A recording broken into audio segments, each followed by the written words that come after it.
his team to play loose but aggressive. He might have mentioned putting the ball in the basket, perhaps. That usually helps. You know what's important about offense is that you work to get it, and when you're having a poor day, you just don't stand and pop from the outside. The deepest shot is the worst percentage shot, and that's the way that the New York Knicks started this first quarter of play. Long distance and bad results. Steve, one of the most fun parts of basketball, though, is the visualization and the preparation. And you see the shooting numbers tonight. Everybody just off to a miserable start. The hottest guys are Charlie Ward and Marcus Camby, who haven't scored. They haven't shot either. Well, at least they've had good shot distribution. Antonio Davis in for Rick Smith. Offensive foul on Dale Davis. That's the second personal foul against Dale Davis. But, you know, when Camby is like this, it's tough to get shots over him. He's got great timing, long arms, and Dale Davis is not going to jump over anybody. Picks up the personal foul. That's going to get Derek McKee into the ball game, and he'll join Antonio Davis up front. Steve, when I was talking to Larry Bird about Marcus Camby and the problems that they've had defending him, Larry was reminding us about the problems they had with Tony Kukoc last year with Chicago, an athletic big man who just creates huge matchup problems for the Pacers. Nobody really on Indiana that can guard Camby. What they're trying to do now is get some ball movement, player movement. They go to the two-man game. Tough shot for Allen Houston. Guards have got a rebound for Indiana. Reggie picks up a foul. Reggie Miller looks in disbelief as he's whistled for his first foul. I don't know that I've ever seen Tony Kukoc attack the rim and block shots the way Marcus Camby does. But that rangy, athletic, all-over-the-court type of style that Kukoc brings. Childs, guarded by Jackson. Sprewell off a screen. Houston, open jumper. Way short. Got his own.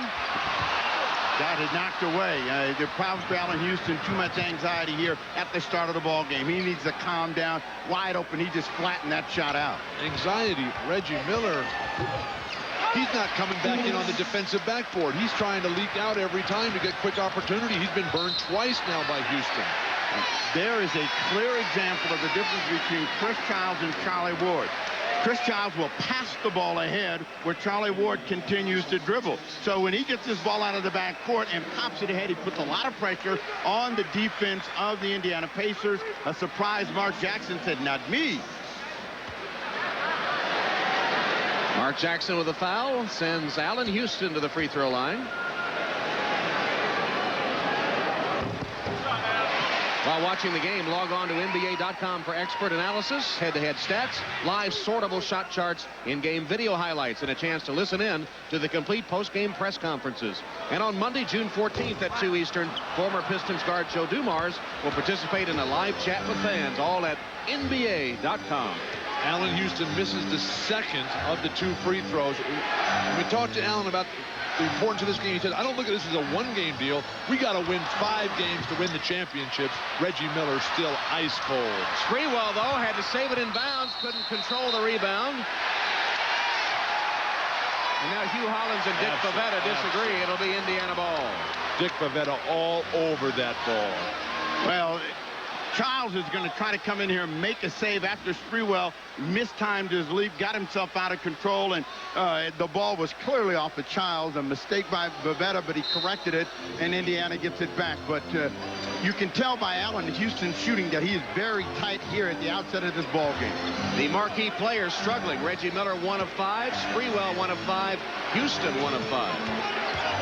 Jalen Rose just checks into the game. Sprewell has him. With a help rejected.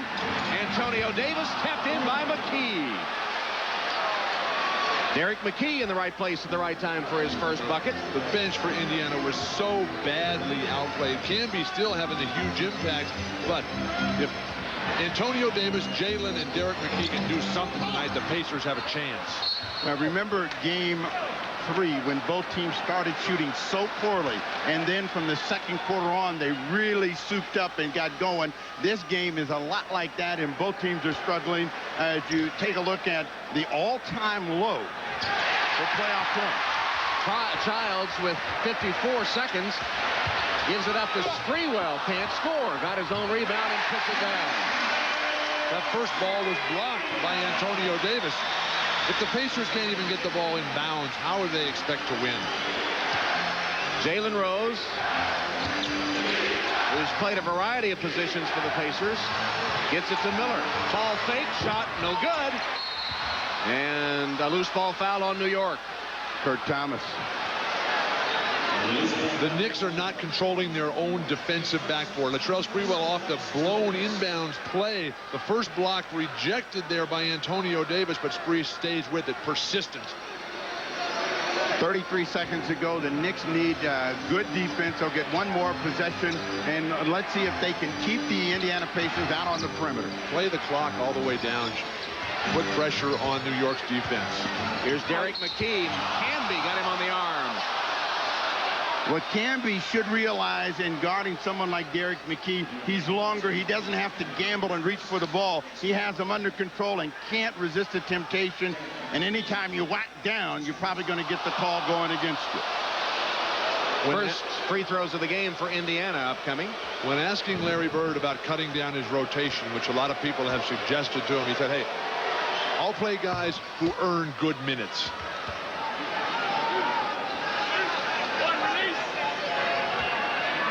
Derek McKee for the second free throw. And with 22.1 seconds remaining, it's 17-11 first quarter Indiana lead.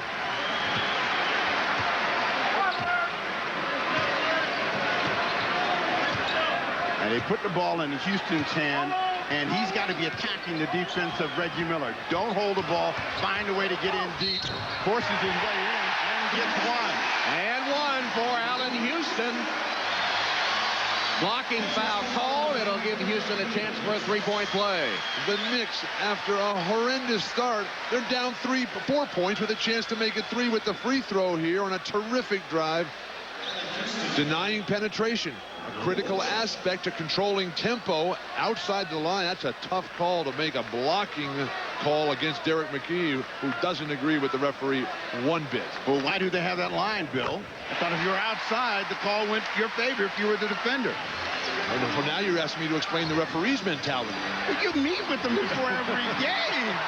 Sprewell from midcourt nearly hit it as the first quarter comes to a close. As poorly as the Knicks played, they end the quarter on a 10-4 run to pull within 3. Jackson and Smits with 9 points. The Knicks starters managing only 12.